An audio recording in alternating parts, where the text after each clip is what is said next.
पिछले लेक्चर में हमने देखा कि फिलॉसफी किसे कहते हैं और फिलोसफर्स कौन होते हैं। लेकिन इस सफर को आगे बढ़ाने से पहले हमें इंसानी सोच को समझना होगा। सोचना बहुत जरूरी है। खुद तक पहुंची हुई तमाम बातों को क्वेश्चन करना, ख्यालात को, अफकार को क्वेश्चन करना, उन पर सवाल उठाना, उनका एनालिसिस करना बहुत जरूरी है। इंसान की जिंदगी का सबसे गहरा सफर उसकी सोच का सफर होता है। तसव्वुर करें कि आज आप जहां पैदा हुए थे, अगर वहां पैदा ना हुए होते और किसी और मकाम पर पैदा हुए होते, किसी और मुआशरे में पैदा हुए होते, तो क्या होता। तो यकीनन वो बहुत सारी चीजें जो आज आपको बुरी लगती हैं, उसमें से बहुत सारी चीजें आपको बुरी ना लगती।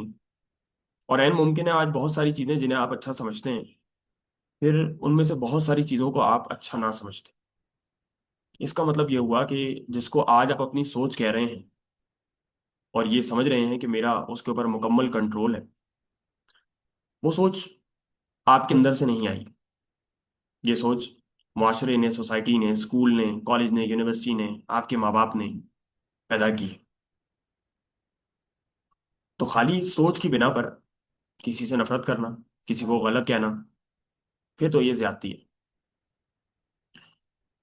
घर हमें बताता है कि क्या चीज़ अच्छी है, क्या चीज़ बुरी है। स्कूल हमें बताता है कि जिंदगी कैसे गुजारनी चाहिए। मीडिया हमें बताता है कि खुशी क्या है। आज के दौर में इंस्टाग्राम हमें बताता है कि सक्सेस क्या है। लेकिन क्या वाकई वो तमाम चीज़ें जो हम तक पहुंच रही हैं, क्या हम कभी उसे क्वेश्चन करते हैं? क्या कभी हम ये सोचते हैं कि ये जो तमाम बातें हम तक पहुंच रही हैं, क्या ये जो मीडिया हमें दिखा रहा है, क्या ये जो इंस्टाग्राम से हमें बात पता चल रही है, ये सही भी है या नहीं? क्या वाकई खुशी की जो तारीफ मैंने सोशल मीडिया पे देखी है, क्या वाकई खुशी की वही तारीफ है? क्या वाकई सेटिस्फेक्शन इसको कहते हैं? क्या वाकई लाइफ में सक्सेसफुल होना इसको कहते हैं?